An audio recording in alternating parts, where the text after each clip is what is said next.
3 can keep a Whoever's- secret if 2 of them are dead. That's right. Oh, wrong show. Oh, Man, you are on one today.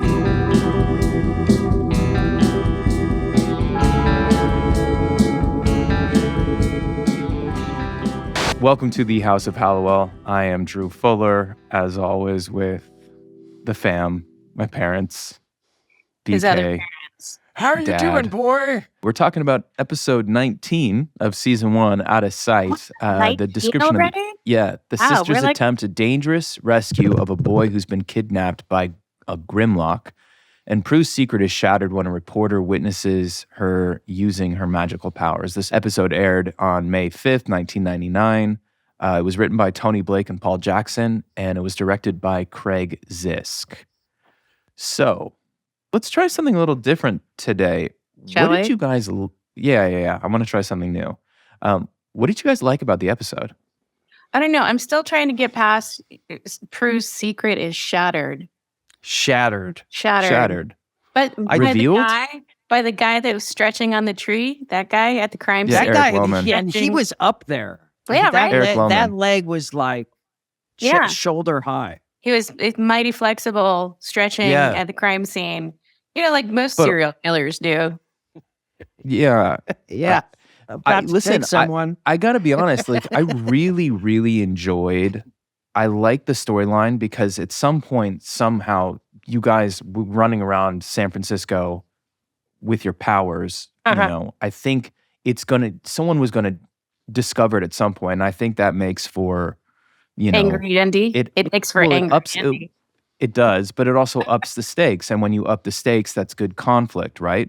And that makes for good storytelling. So I like the fact that there's kind of like this outside pressure now about a guy who clearly knows what he saw, and he's kind of starting to push you guys into a corner in regards to what to reveal kind of the truth about it.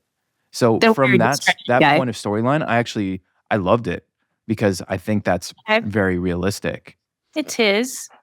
Right. And it sets up, going forward into the next season, like, ooh, now they're going to have to keep their secret even more. Well, Andy does. Ha ha. And then we Andy kill him. does. No, just kidding. No, we kill him. I know. I like that Leo got some honorable mention You know a few what? times. It was nice. She That was- like ugh. She had a There was moment. a lot of Leo and in the talk. in the moment of duress, you think about loved ones, right? And you thought about Leo, and that's beautiful. a few times. And that feels honest and authentic. But let's just dive into the Andy bit of it. One of the main reasons why Prue didn't want to tell Andy was because he had revealed in the truth episode that he wouldn't be able to accept it, right? right, But the right. problem is that it was a lose-lose no matter what, because it's not like she didn't tell him and they decided to stay together. They haven't been together. So she might as well have just told him. They So it's still none of wouldn't his be together damn intimately. business. But Right. okay, None of his. well, that leads me to a bigger question then. What? If you had a magical power or a superpower like a Clark Kent, I don't or like how prepared you are today. I really don't. I Yeah, love this it's, episode. It's a little. Oh, I got it. Shut up. I'm into it. Oh my Hey. god. Okay. Yeah, I had to over prepare because we've been off. So you had So extra. if you had a magical power, such as a Piper Hallowell or a Clark Kent, Uh-huh. would you reveal this to the world or would you stay in the shadows? No, because people And- are evil. What do you mean? Ooh. I mean, people don't like strange things, and people Yeah, destroy. Yeah, but if you could, but if you'd you're, only if you have could to help the reveal world, it to your lover. The Clark Kent had his, gal. Not if it was Right. Andy, angry Andy. Well, maybe that's, troubled Andy. Prue thinks. Yeah. Prue think there was a look between her and it, like, hey, you get it now? Maybe we could date again. There was kind of a little bit of a flirt when he kind of got it. And there was like, oh, are they, maybe this relationship has something still. No, I'd rather Maybe. kill him. Let's kill him. He's dead. I saw We a don't have to worry little, about that. He's dying. she was like, Andy's dying. I've come to terms with it, but no, this is a bigger question that you guys both have skirted, and I'm going to press you on. Oh, If you had a sorry. power and you Thank- had the chance to actually save the world and or help contribute in a way that was extraordinary, Uh-huh. would you do it, or would you kind of prefer to work in the shadows, and why? I like shadows. Yes, you don't like the attention. There. Yeah, shadows. Both of you would do shadow It work. depends on the situation. I mean, Right. you have to build an actual. I mean, it's all You need a narrative? conjecture. Yeah, Well, I mean, we're prepped, but I didn't prep that how much. pressing is it that I save the day? Yeah. I don't know. I just want to know if like you guys would be out with your powers in real life. No. Neither of you would. No. Well, No. Good question. People are evil. Besides people are evil, what's the problem? And people destroy beautiful things. I'm feeling very dark this morning. Jeez, but people do destroy beautiful things, so Yeah, that's yeah. why we need the light. Oh, Your guiding light. damn it. Yes. The conundrum. It is. Because the world is a dark place. And Yeah. so if you could be a beacon of hope, Ugh. I know. Heavy Sounds is the head. Sounds like a lot of legwork. And probably is, but it's necessary. All right. I think the world's ready for it. Oh, for this superhero. Yeah. I mean, we need it. okay. All right. All right. Go Okay, back. so let's say, You're a stretching guy. okay, let's dive back into the episode. He really So- liked this job. He really did. Eric Lohman Really? was, I also, again, I like the idea of a reporter, but the one thing I didn't like about it was the fact that they made him like a sleazy reporter. I think You we know? were dealing with like TMZ aspects at that point in time. I think that's when it really kind of was coming to a head. Where Okay. like TMZ has formed into video people outside of every Hollywood nightclub and speaking of shadows, in the bushes, like, and where they would start to do these things where they would say things to like piss you off to get you to respond on camera. Yeah. This was around that time. Okay. And so this was kind of a not so subtle dig at the Yeah. paparazzi in the late Oh, yeah. 90s. Yeah, they were. Okay. I can appreciate that. Because good reporting is good reporting, right? And it's not necessarily this dude's fault who was on a run in Golden Gate Park. But he Happened said to something. see- One of his lines were pretty significant. I can make you look one way or the other. Yeah, he was which made it. I can make you look guilty just in my reporting. Yeah. Just by mentioning you, and that's something that's still relevant today, right? yeah. I mean, that's something that's just never changed with the media. So it elevated another threat to the girls, right? You Yeah, could possibly which is be what I like. lynched. The three of you could be lynched going forward. I could destroy you. And I think that's really interesting. Again, that ups the stakes and makes for a good storytelling because all of a Burned sudden at there's the stake. real. What? Could be burned at the stake. Wait, no. Right. yes. Wait, wow, that happens too? What just happened? In the Can you future. just stop? Can Sorry. you please pretend as if I am a child You who has are. never seen this show? Got it. And we're focusing on one episode right now Okay, called fine. Out of Sight. That Okay, thank you. already.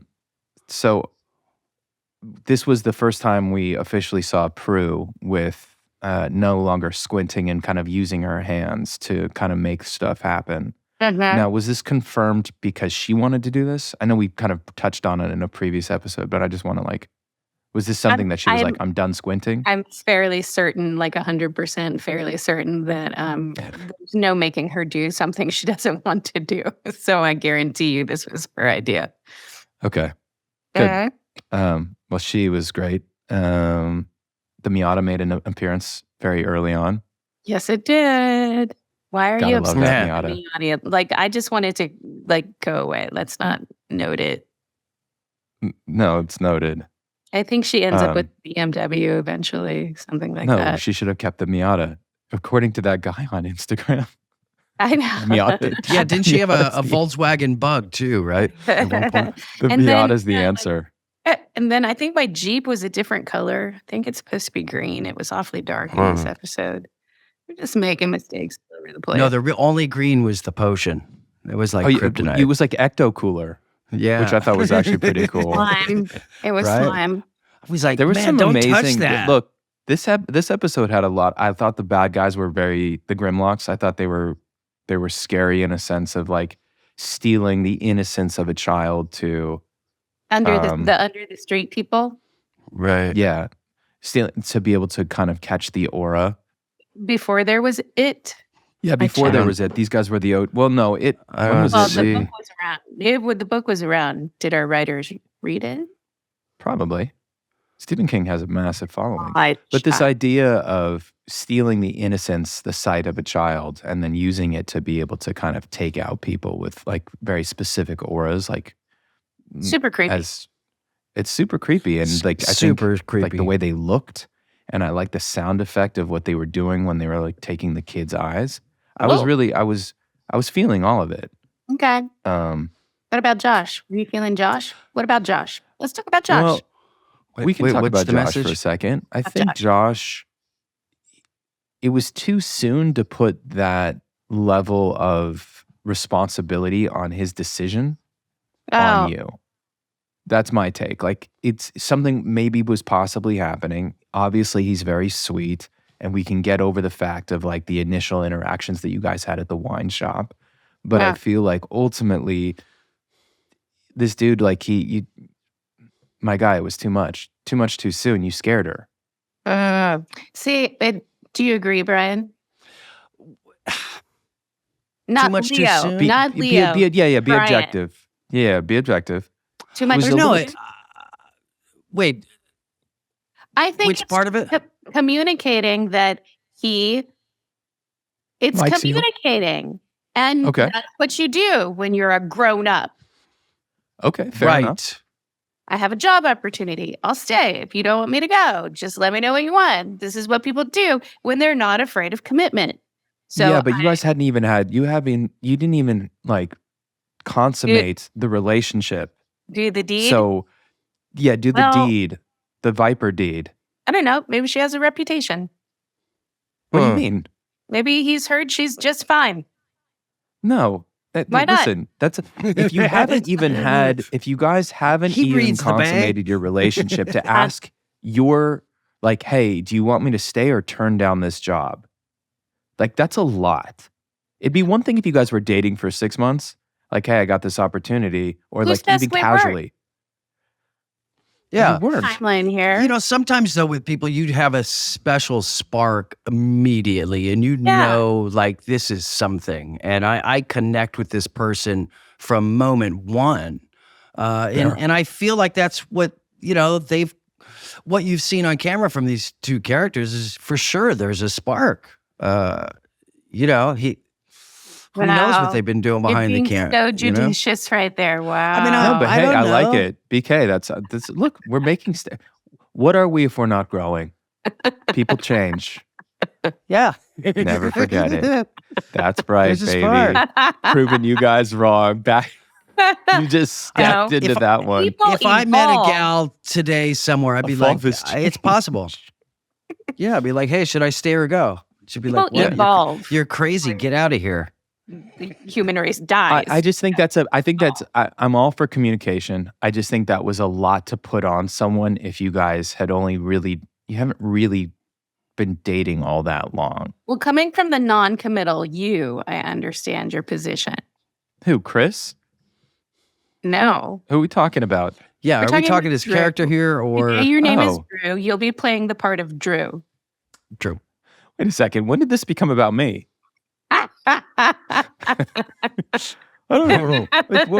Somehow we're like- talking about Josh and Piper's committal issues, and then Nah, you way to okay. s- I just way say, to redirect and deflect. Yeah. okay. Well, I'm well, glad that you thought it was too soon. Well, let me ask you this: Yes, how do you guys feel about long distance relationships? they're Because my. that actually, they they're- No, it's true. Two of my most Jesus. favorite relationships were you long. are a savage. They're my favorite. I think it's No, almost impossible. because- No, it's because of the commitment that goes in and the effort that goes into actually seeing each other, making the time instead of like just running into them at the grocery store is a whole different experience. It's true. You are Should try it unbelievable. sometime. Thank you. BK, what do you think about him? Well, I've been trying to have one for the last year. That's true. Okay, And How's it going? and how does it work, or how is it feeling for you without revealing? Like, keep it as ambiguous as possible? Hard. Obviously, you text, call, whatever. It doesn't feel. And then I think you get to a point where I don't even want to call. It's the same thing. It's a check-in. It's kind of an empty, so you're not calling as much and you're hoping to plan to see each other. And at the end of the day, you're just apart. You're living two different lives. And then when you see each other, you're seeing each other and it's a vacation. Right. So it's Fair. it's just hard to keep. We all need what we need from a relationship on the daily, I think. And when you have a long day at work, you hope you can go see your partner or whatever. Just, but a physical touch, in the Shared presence, to sit in the room experiences as with well. you share, being with people for real, right? Shared experience. HMC. That's It's tough. I think it's really hard to make it work. I don't know that. What's the longest it's lasted for you in a long distance? Me? It was definitely me. It was definitely over a year. Over a year? I feel like they're going to kill me if I don't remember this. One was definitely over a year, and one was 9 months. Oh, you've done two. Yeah, I said they're two of my favorite relationships. Okay, sorry, I missed that first part. That's okay. Well, Let's that go means back that Piper could have hooked. That means like Josh going. You should have encouraged them, but we can still date from afar. But apparently I can't because she's just got to sit there and ruminate on Leo, Which is also ironically. He's not even a real distance. person. Hey, it's a long distance relationship. Ugh. Oh. Ooh, you have a type. Yeah. The longest of distance. The longest long distance ever. God, but by the way, you're consistent. I don't even know where At least now we know. Art imitates life. Apparently. Do you feel seen right now? A little. Don't worry, we can edit all this out. No, you won't. Fuck, no, I won't. I want people to know the truth. Long distance sucks. You I'm with can't you. handle the truth.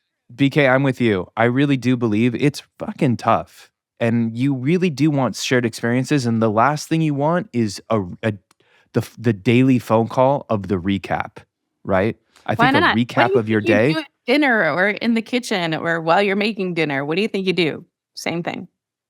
Same damn thing. No. No, I think, no. Yeah. I mean, like, yes, sure, you check in like, hey, how was your day? Obviously, but there's something there's something about having shared experiences or just being in the presence of your significant other that I truly believe like that lends itself to a healthier, deeper relationship than something as surface as, hey, recap your day for me. Because you have somebody to do the dishes with? What? No. Yeah. By the way, I've never had a dishwasher. Brian's like, Yeah. That's good too. Yeah. I'm going to put out the towel for you. I'll clean the bathroom before you get in there and take a shower. Like it's That's nice. You're experiencing life together and not just in vacation mode. Because that's what happens. You come back. Oh, we're gonna meet. I'll be there for 5 days, and okay, I like we go to dinner. We dress up. Yeah, exactly. It feels very magical, but it's not real because it's actually because it's not real. It's not real. What? It's really happening, but it's not. No, it's happening in real life. It's not like you're making this up, but it's not real in the sense it's like because it's a vacation mode. Like it's nothing but fun, easy. Event, activity, whatever, right? Like we're going on this hike. To a fair point would be nice. Like, okay, you know what? I get to live my own life. I do my own thing. And then when I see my girl, we're going on a trip. We're going to good dinners. We're getting dressed up. Yeah. It's like, that's kind of a nice balance. If you can make it work emotionally for both people. And I think that's where it tends to fall apart because some people need more actual time, physical time together. Then there's five love languages. Tell me. What are they? List them through right now. Go. Yeah, there's 5. Okay, tell me. Wait, have you never heard this? The 5 languages of love? Yeah, but I want to hear it again. I didn't. Okay, so acts of service. Okay, that's my husband, hands down. He likes acts of service or he acts of services? It's his language. Okay. But wait, just so people are aware, your language is not what you show, but what you appreciate.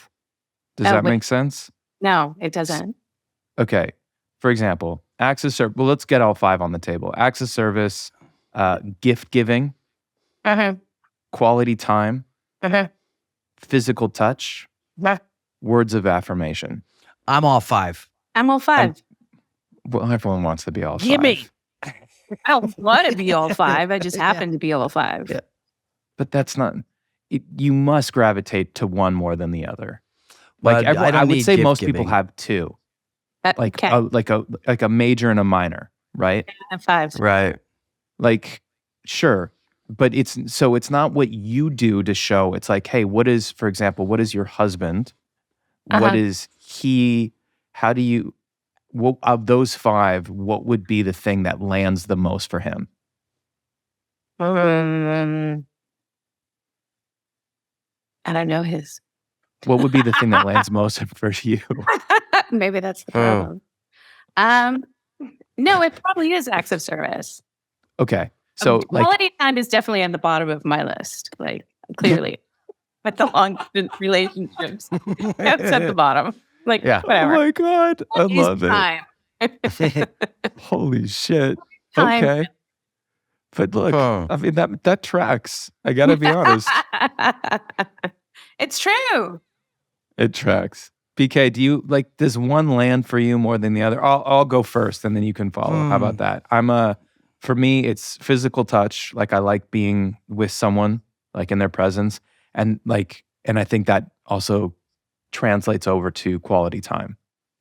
Like, sure, gifts, great. Someone says, hey, like, look great today, or that was a really cool thing you did, or whatever, words of affirmation. It's all nice. But the thing that kind of sings to my soul the most would probably be physical touch and quality time. All right. That's quality physical touch. I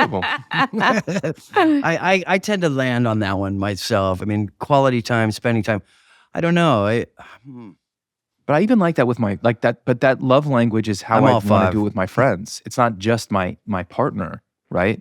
It's like my family, quality time. You guys, like, one of my favorite things in the world is traveling with you two and going to new cities and like spending quality time and having these experiences together. So what's Piper's quality time of 5 or top 2? I don't know. She freezes Obviously people not and talks quality to herself time. a lot. That's her solitary time, apparently. Yeah. But if you want to give me a Maybe she needs flamethrower, words of by the way, my new affirmation, love like language is gifts. Gifts. Someone wants to buy me a flamethrower. Gifts. That's my new love language. Don't tempt people, because I got a chainsaw once. So don't. I want it's from the Boring Company. I want it. You can get them on eBay. Yeah. I'll literally put my physical address for a Boring Company flamethrower. Piper's love language is freezing people with quality time for herself. That's what it is. Quality time Talking for to herself. Did you end up alone on the show? How does the show end? All around. A lot of going on. Yeah, I don't remember how the show ended. Wait a second. We were doing an episode today. I think it was called Out of Sight. Do we have any can we just talk about the Andy and Eric kind of dynamic real fast? Can we talk about Phoebe burying me alive? No wonder I have a buried alive thing. She just left me down there and then covered me up. Well, she covered you up because she didn't want anyone else falling down the hole. I thought that's how I took it. Or them finding you where you're, like she's vulnerable. She buried me alive, people. Right. Oh. Just saying. Okay. Well, she was pretty quick with that jar. Well, it put you out of the game. Andy Trudeau gets saved. I had to go outside by with Prue. angry Andy. Nobody wants to do that. I thought Prue flexed a lot this episode. I liked it. And maybe one of my favorite lines of the whole show so far, swear to God, when she's in the kitchen with the cauldron and she says to herself, I feel like I should be cackling. That's probably a Shannon. Yeah, it must have been. It had to have been it was so good Yeah. I burst out laughing. I almost did a spit take. And I It's- was like, that's gold. That Yeah. level of awareness of like witch's brew boiling cauldron thing. I loved it. I loved it. Yeah, I feel like that was a Shannonism, if I had to bet. Well, before we get to our lovely guest today, can we just, again, like this idea of Andy ultimately understanding kind of like the big reveal. Do you think that he knew without knowing, or he's been in denial? And it's a shame, really, because again, I think it's like if they had been just upfront with each other from the beginning, I guess, as we've been talking about in relationships, I think it probably could have worked. No, then we kill him. Then. You know, yeah. What do they say? The only good witnesses are Dead witnesses. Dead ones? Dead ones? yeah. Is that what they say? Yeah. Well, what is it? When you're in, yeah. 3 can keep a whoever's- secret if 2 of them are dead. That's right. Oh, wrong show. Whoa. Yeah. You are on one today. Sorry. Oh. Wrong show. Again, before we get Raphael in here, do we have any other things you want to say about this? No, Okay. I mean, I liked it. I the whole thing and children and being taken and, it's a scary scary. thing. Scary. High drama. You just It's- like it because Leo just like the whole show ends just all about Leo. I mean, he's not. I look at that had smile. no idea. Brian Krause had no idea that I didn't read the scripts. We were I didn't mentioning read you. the scripts before I came back or wasn't watching the show. So it's kind of nice to go back and go, oh, all right. They were listen. did They were like planting. Yeah, they were planting the seeds the whole time. Like you were Yeah. the one. I would have like, they felt knew so much better about my life at the time. no. I was wondering if I was coming back, and here I was being mentioned on the show. Like, Bro, here I'll tell you the moment I knew you were coming stressed back. a lot less. Let me tell you. Got to keep The them moment- guessing. Yeah. The moment we knew you were coming back for real was the moment they gave you powers. Like that was it, because you had already been intimate. Right. I guess you can't send somebody away with powers without. Like, and you're a good guy. You're the first good guy that we've met that has powers, I believe, right? Has there been any guy on the show that's good and has powers? I don't know. It's been like 19 episodes. That means no. So of course you were going to stay, but the impact that you had on this one, sends shockwaves even Again, till doesn't mind a 2022. long distance relationship, even if the other end of that distance is unclear of where that is. Yeah. Parts unknown is what it is. Yeah, parts unknown. Too soon. It's kind of R.I.P. funny. Sorry. Oh, Man. Way to bring Wow. down the group. You're Wow. welcome. Last question. Was Phoebe food shaming you in the Yes. kitchen? Completely. Not cool. Completely. That's not supportive. Not really. I'm trying to think of anything else in this episode that jumped.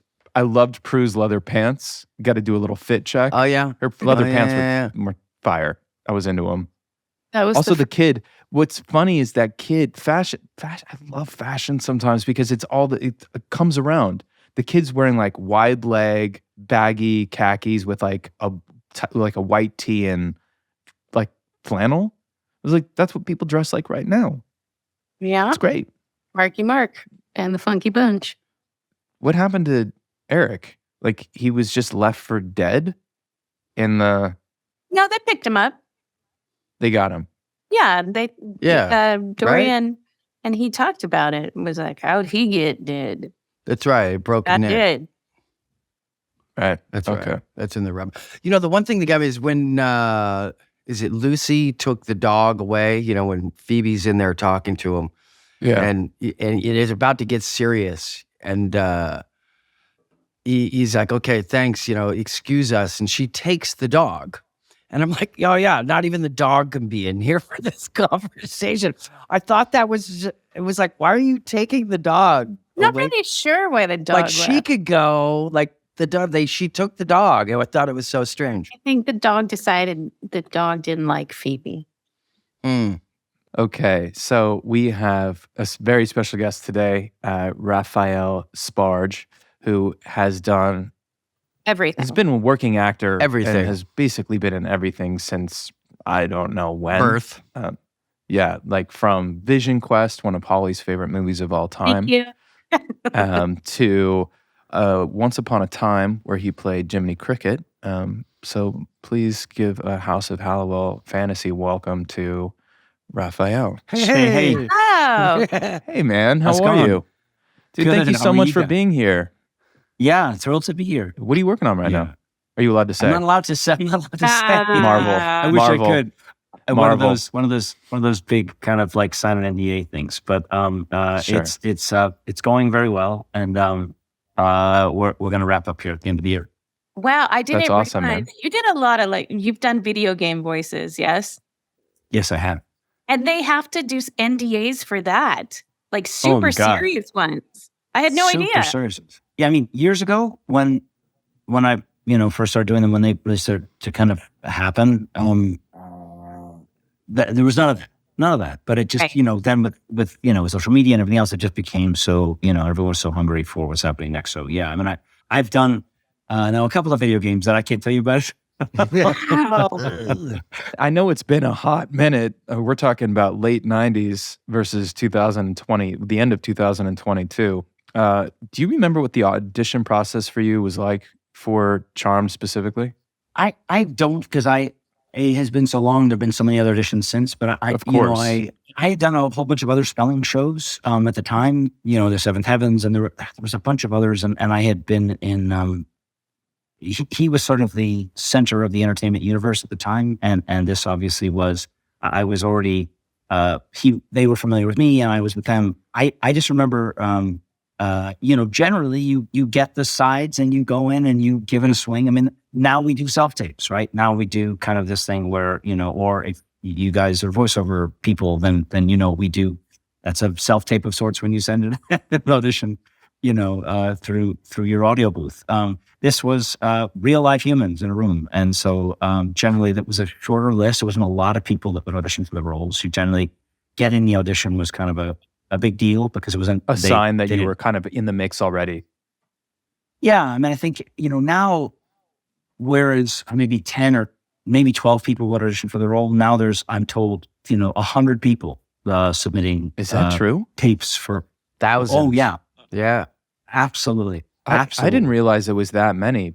Do you remember anything specifically about shooting Charmed? I mean, all you're seeing is the Yeah. opposite. No, I do Alyssa. actually. I mean, But did Alyssa something Milano stand out? was, yeah, Alyssa Milano was, I mean, I don't know if she's come on your show, but she's the nicest, sweetest, dearest, kindest, most genuine person. And I, we had our scenes. And I just loved her. Just immediately. She just reached out and when you're all a series regular on the show, you're kind of the host, right? Some people do it better than others. She did it exquisitely well. She really just sort of invited me in a way that made me feel very safe and comfortable. And then obviously, it's a role that probably I wouldn't do anymore, because they probably would have found a visually impaired person to do this part. But at the time, what I did was I went to, it's in Los Angeles. It's like the Center for the Blind, and it was basically, they gave me access into, some of the training and what it would, kind of walk me through process. They, gave me That's access really to some of the cool. people who work there, who kind of gave me an opportunity to kind of, to be able to kind of see but not see, and be able to kind of really have that experience. They gave me a cane to work with. I'm sure. Forgive me. I'm not sure if that's the appropriate term, but essentially the walking stick for the blind. Yes. And I, spent a lot of time kind of wearing, walking around trying to figure out how you see and not see. I mean, and then and this is of course what visually impaired people talk about, is that when your eyes are not your primary source of information, your ears and your senses go up appreciably. And so I found that to be an interesting kind of exercise. Again, not to diminish anyone who's sort of dealing with obviously being visually impaired, but the hope was to sort of honor the experience in a way, so that I wasn't sort of commenting on it or doing something so disrespectful, right? So I recognize that I don't have that challenge. However, as an actor, we were trying to do something, and I appreciated this, that they didn't just say, just come in and just act blind. That they had desired to kind of bring me into this in a way that was sort of sensitive and hopefully, again, as I said, respectful to the visually impaired community. And it definitely came across, and what a cool opportunity Absolutely. to be able to have the time and the encouragement to kind of really go honor and figure out how to do this in a respectful manner. That's very cool, because a lot of times on television, you get the job and it's like, hey, you're shooting tomorrow, and like now you're playing, whatever thing you're playing, and so a lot of times you don't have the opportunity to go do the actual research. So the fact that you were 100%. given that, that's awesome, and it shows. Like you were beautiful in the episode. Yeah. Thank you. I'm curious, how did you all gather around this? I mean, how did you find your way to doing this podcast?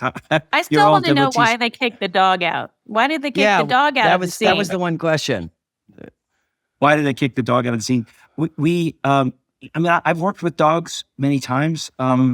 Sometimes, on Once Upon a Time, we had a wonderful dog as well. And in his case, he had a tail that was really flap, flap, flap, flap, flap. Dog's gotta go. Hit the couch. That's amazing. He also was a very high drive dog of the Dalmatians, so he would sort of be panting or making noise. Sometimes there's that. Sometimes, the trainers are astounding. Their relationship with these animals is unbelievable, and more often than not, if it's not specifically in the shot, then it kind of comes down to kind of what the trainer, I guess, determines is best for the dog or best for the circumstance. Right. I guess, So I remember there being what is it? There was a dog. I think it was Almost About Time. They had a little thing on his back which said, "Please don't pet me. I'm working." and I need that. And she talked about how dogs, in order for them to stay focused, it's exhausting for them. So after a little bit of time on the set, they go and they just pass out because they're sniffing and engaged and taking in the world. And so anyway, I'm not sure exactly what the directorial decision was, but it may have been a part of that. What did you want the dog in there more? Is that why you went? Yeah. No, when you in the scene, you dismissed, I think it was Lucy, the other character, so you could have a moment with Phoebe, and she took the dog, your guide dog, into the other room so you guys could have a conversation, which seemed odd. It was more of like a reveal surprise, like, by the way, I got my sight back kind of thing. Yeah. A bit of showmanship, potentially. I don't remember why we did that. I mean, as I said, I can only think that maybe it was a sound thing. The or maybe tail. That with dog has a huge tail. It's true. And probably does. It's like, we love the dog, put the dog over there so we can have a nice quiet scene. So he's not panting over. Yeah. Most likely. That's funny. It's funny. It's funny. No, I mean, it's an amazing show because obviously it was the most successful sci-fi show, and went on for 8 years, and it has such a giant following. It's got huge amounts of people, people who obviously have copied the show, or I know they rebooted the show. It's got such a, it's so giant in this sci-fi kind of universe, and it has fans that have continued to come back and come back and come back. So it's cool, so cool that you're out here talking about it. I love it. I wish, like you said, in TV, we got more of that time, but most of the time it's like, hey, you booked a job, which is great, but you're on set within 48 hours. And so it doesn't give you a long leash to kind of explore the character. So again, the fact that they gave that to you on Charmed, which is amazing. Like the fact that you got time to amazing. And so rare. Really unusual. Yeah, very unusual. And way But really before cool. it was politically correct to do so, right? So I mean, it was just Sure. that's just what that is. That's just good producing, right? Yes. That's just someone thinking through, how do we do this in a way that maintains the integrity of this idea that we've created, so we don't undersell the emotional part of the plot, right? So it helped me. It helped me enormously because look, that's the thing, right? As an actor, what we struggle to do is try and find ways. I mean,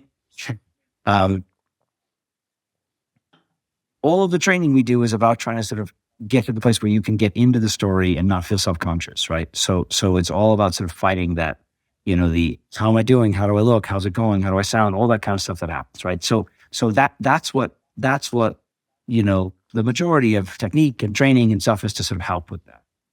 Rehearsal also helps with that. And so if in this case, I had to walk on a set and pretend to be blind and I'd had 48 hours to do so, it would not be my best work. You would be fighting like, am I doing this right? And where should I be looking? All those questions that you have. Right. So I felt somehow locked and loaded and able to go in and at least sort of try and find something that felt grounded. The genre itself, I mean, you went on and did the Jiminy Cricket, and do you appreciate the sci-fi world more than another? Do you prefer the dramatic? Is it all as it comes to an actor, or is there somewhere that you prefer? Is it being on stage? Is there something you prefer more than something else?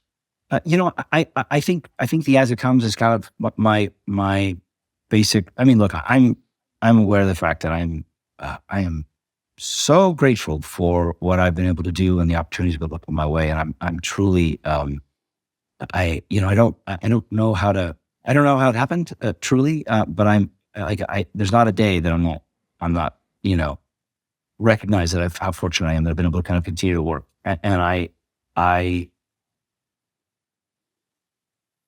because I came out of the theater. My mother was a costume designer in the theater, and my dad was a playwright, a filmmaker, and a photographer, and it was always about in the theater just working, just doing the next one, and I've just continued to work in whatever capacity, and whoever calls and it seems right, and I work on my schedule, like let's do it, and that's kind of what.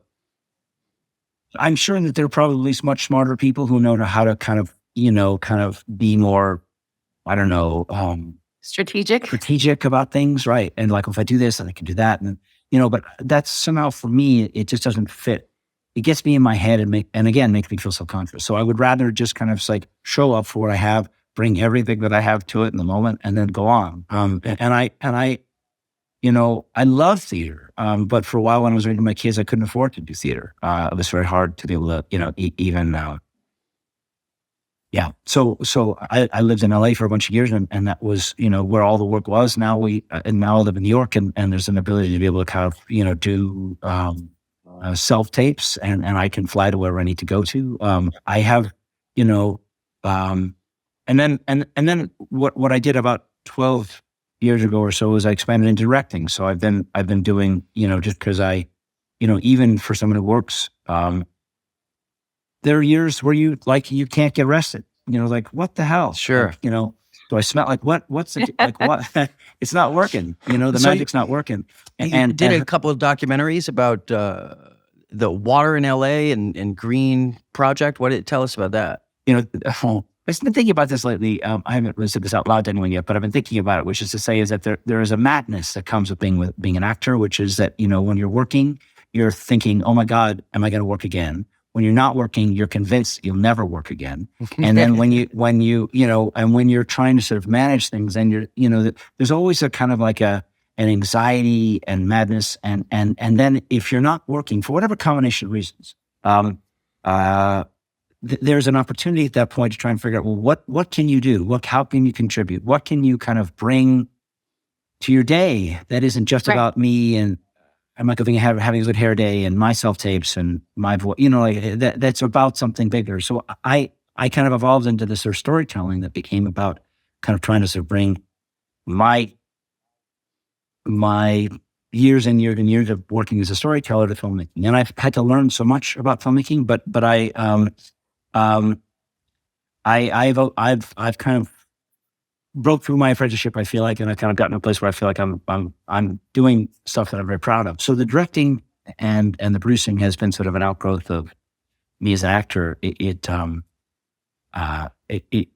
somehow the desire to want to tell stories. And again, even if you're working, there's so much time that you're not working as actor, which is what they don't tell you in acting schools or in universities. Like, how do you deal with the madness? How do you deal with the periods? And so, we find things to do, like create podcasts or create movies or do things that, that represent our passion, right? And then connect with people and sort of talk. That's what's exciting. And so, and that's what we get to do, as creative people, sort of, tell stories. And so that's what I've sort of expanded into doing. And again, I'm just, it's a new chapter of my life, and I'm really enjoying it. Well, Raphael, I know you've been busy and have been working a ton. I really appreciate you taking time out of your day to kind of talk with us and give us some insight into your process and what you've been working on and who you are. And it's been awesome talking with you. Thank you, guys. Thanks for reaching out. And it's wonderful. I love Charmed and I love the Charmed audience. And I'm grateful to be a small part of that amazing world. Well, far out, man. Thanks what you do. Thanks what you do. Yeah, look forward to seeing you pop up on so much coming forward that you can't talk about. Yeah. Mystery is alive. Yeah. Just Google whatever Marvel movie is shooting right now. Yeah, right. I'm not saying anything. Yeah, man, absolutely. Well, be well, get some rest, and all right. Thank you so much for talking with us. Thanks. Thank you. you. Take good care. Cheers. Cheers. Bye. Raphael Sparge. I love the process. He really dove, like, this was kind of like a deep cut, almost acting kind of process about his take on the industry and, I guess all the things. He really kind of touched on it. Professional performer. I mean, his entire life, deep in it. There seemed to be in all aspects. I saw a lot of Brent Miller, like his mannerisms and how he speaks was very much like who he is. Also, I saw that in the character. Like, it very much felt like, oh yeah, like I see exactly who that guy is. Because he kind of brings it to, he brings a lot of himself probably to the role, which is good. Yeah, look forward to seeing the natural. documentaries. Being natural. Yes, ma'am. So real fast before we go, rating ep. Want to give it a quick, where are we at? I'll go first because you guys never asked. B plus. Yeah, what do you think? I give it Any a day 9. now. What? 9. Yeah, I loved it. I was into this app. I thought, I liked Prue flexing. I thought the bad guys, the Grimlocks, were kind of scary and cool. I like the fact that the stakes were higher because of the reporter. And I like that we finally realized that Andy kind of finally came to terms with it, whether he has known about it or not. Like, there was a lot that culminated in this episode for me. And it was just like, they were cool bad guys and the stakes were high. And I think that makes for good television. And so I thoroughly enjoyed it. And there were some moments of levity. So it checked all the boxes for me. 7. He's a Charm fan. Oh, I'm in. I'm all the way in. 7. You 7? 7. Okay. Yeah. Huh. Yeah. Okay. Yeah. Okay. All right, well, I'll go 8 It then. didn't jump. Okay. 7, 8, 9. Yeah. 7, 8, 9. That's, by the way, that's because these Leo are got solid, special mention. Solid. I feel like Special we're kind mention. of. There's going to be some pretty explosive fireworks happening the next few episodes. I'm sure of it. I guess that wraps it up. Yeah. Done? Wrapping it up. Like- Wrapping it I up. think so. All right. Well, thank you all so much for checking out the House of Hallowell podcast. Find us wherever you stream, whether it's iHeart, Apple, Spotify, Google, Amazon. There's probably more than I'm missing, but those are the big ones. We're also going to be out on YouTube. Wait a minute. If they're listening to it, aren't they on the things already? Yeah, but we're like telling them to download, subscribe, all the things. You got to do all the things. That really kind of Do that all the helps things. this channel. And if you want to be watching us, videos, we're going to be doing more watch parties. Get to see Brian do his It is our next watch party. We're going to have one very soon. Well, I think we're also going to do we're going to have some more guest hosts, some P3 VIPs are going to be joining us and co-hosting an episode coming up very soon. So anyway, we really appreciate it. If you want to do that, check out patreon.com/HOH. Maybe one day I'll be able to say that correctly. If you want to do that, check out patreon.com/HOH. And we look forward to kind of continuing. Wrap it up. I haven't had coffee. Cut. Continuing down the rabbit hole.